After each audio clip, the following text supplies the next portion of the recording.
It smells absolutely unreal. Isn't that impeccable? They're so gorgeous. Just take it straight to the table. Oh my God. Hi, I'm Becca. I'm a food editor with Good Housekeeping. My friend Nicole in the Kitchen Appliances and Technology Lab sent me a few pans that she's been testing for weeks on end, and I'm really excited to see how they pan out. So what we have here are 2 pans from Heston, and then these 2 are from a brand called Great Jones. I know them because they're all over my Instagram feed and really trendy. So they're really gorgeous. I love the mixed metal. I think that's trendy, would look cool in my kitchen. And I really like the weight of these 2. I've never seen a handle like that on any kind of pan. I wonder if it has any use. These are really, ooh. So I expected this to be much heavier than it actually is. This lid is interchangeable between these 2, which is handy. You only need to buy 1 lid. But one of the things that I noticed off the bat is it has this cool like finger hold, which would make it easier for my little weak wrists to lift my pans around. I know that they're in 2 different price ranges. If I had to guess, I would say this one's more expensive just because of the way that it looks and the way that it feels heavier in my hands.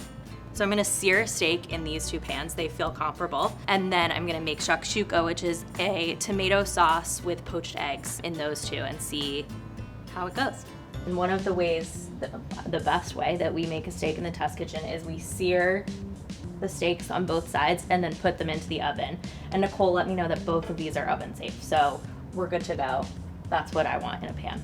I put in olive oil to coat the bottom of the pan. Our recipe says about 2 tablespoons, but just put enough in for the pan. Seasoning my steaks with salt. I actually controversially don't like pepper because I think it burns. This is a New York strip, a preferred cut of the Good Housekeeping Test Kitchen, and it has this nice piece of fat on the top, but I'm gonna sear that first to render out the fat. These pans have been on the heat for a while, but the handles aren't that hot, which is really great, because it means you're not gonna burn yourself. I'm impressed by that. All right, I'm putting a steak in. That's the seary one, for the most part, I would say. She's not quite ready yet. I think one of the things that I look for when I'm cooking in a pan is that the food, whatever it is easily released. You don't get that in every stainless steel pan, which these are. You get it in most non-stick. Whew. Yeah. That's a good steak. I'm also gonna add 2 whole unpeeled cloves of garlic each to give it a little bit of like garlicky essence in the oil. And I have some nice rosemary. It smells absolutely unreal. These pans are scorching hot, but I'm not burning anything. Ooh, she's nice.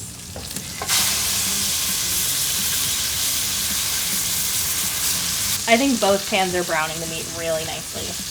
This has been on this side for like 30 seconds, and it looks gorgeous. You're going into the oven for like 3 more minutes. That one I need a towel for now.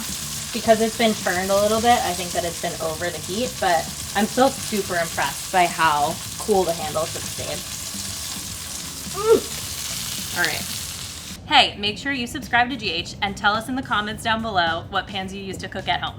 The steak's in the oven, so I'm gonna make shakshuka in these 2 pans. Most of the process is cooking with a lid on, so it's great that both of these pans have lids. And I'm excited to see how they work. So I'm gonna cook on a low flame because I'm starting by sauteing onions, but I'm gonna add some olive oil to coat the bottom.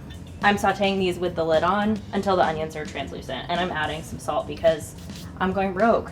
So I'm a big egg fan. I make scrambled eggs all the time. You wanna make scrambled eggs in a non-stick pan, but these 2 stainless steel are great for shakshuka because of the sauce. You're not gonna get as much stickage, hopefully. You know what's nice about this is that neither pan lid is hot, and I'm thrilled about it. I pointed out when I was just first looking at them that the Heston pans have that little lip for your finger, but I'm noticing that it gets really hot too. Guys, they're still not hot. Isn't that impeccable? So I'm gonna add a handful of peppers. Get these in here, put the lid back on, and then we'll have some stewy peppers and onions. We're at an even place between the two, but I'm noticing that Great Jones is cooking a little bit slower. Chopped garlic is gonna go in. You put it in after so that it doesn't burn. I feel like anybody could get a good meal out of these. I'm gonna cover them again, let the garlic perfume. Then I'm gonna add my tomatoes, which I wore white pants. Dangerous to cook tomatoes. We'll see how it goes. And then we get to add the eggs and then eat. So something that I've noticed just now poking around is that 2 of the eggs still have runny whites, which isn't what I want to eat when I'm eating an egg. But 1 egg is pretty firm like these guys. And I'm wondering if that's because it's closer to the outside. These other 2 eggs have caught up rapidly. So it's time to plate these up and give them a taste. We have a feast. Steaks have come out of the oven, are rested, look gorgeous. The sear is absolutely beautiful. Nothing's burnt. We have 2 beautiful shakshukas.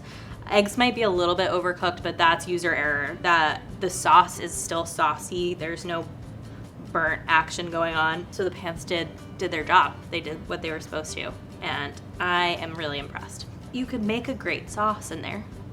You have no burnt bits, which would ruin a sauce. I would throw some red wine. That being said, you could make an amazing pan sauce in this one too. I mean, really, you could serve your steaks in these because they're so gorgeous. Just take it straight to the table. For a nice thick steak, that is how I like it cooked. Let me know how you like your steak cooked. Also beautiful. We'll go Heston first. Yeah?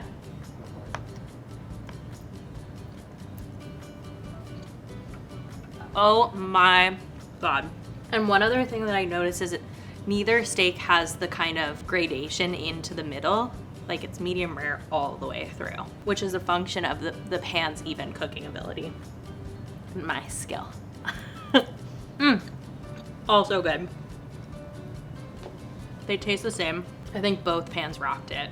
Now I want to see how the shakshuka turned out. One thing that I noticed about Great Jones is that they cooked a little bit slower. I loved that for the steak. For the shakshuka, I prefer the Heston because there are a few more steps to the recipe and I want to get it on the table a little bit faster, and that's just personal preference. So we'll try the Heston first. I just like everybody to see that it's not a non-stick pan, but there is no stickage. Super easy clean. The peppers are really tender, which is a function of the steam from the lid. I think she's also really pretty. There's more sauce going on because of the depth of the pan, which I liked. This pan is not non-stick, and there's nothing on the bottom of that. The peppers aren't as tender, but that is a really lovely addition because of the textural difference. I never knew there was so much to learn about cooking on pans side by side. And I'm really excited to talk to Nicole about what's going on with both brands. I've loved them both, and really I'm interested to find out the prices of both of them. Nicole, how do you test these pans?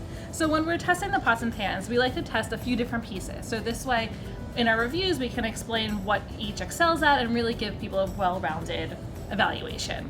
One of the tests that we do is a heat distribution test. So we use the skillets for that. And that's really important because if you're cooking in a pan, you want it to cook evenly. Yeah. And also, does it burn? Because that's really important. How does it clean? That's my biggest peeve. I've talked about this a lot, but I hate cleaning, so I want it to be easy. Me too. These handles, they're so pretty, but they're also really functional because it does help keep things cool because of that empty area. That makes so much sense. So Becca, if you could pick, which of these sets do you think you would reach for? That's a good question, Nicole. I liked them both for different reasons. The Heston I liked for how quickly it cooked and for the things that I was testing and how easy it was to clean. Great Jones, I don't think you can beat how beautiful they are, and they stayed cool to the touch, which, as I said, it was really important to me. Can I have them both? So there's actually a pretty big price difference between the two sets.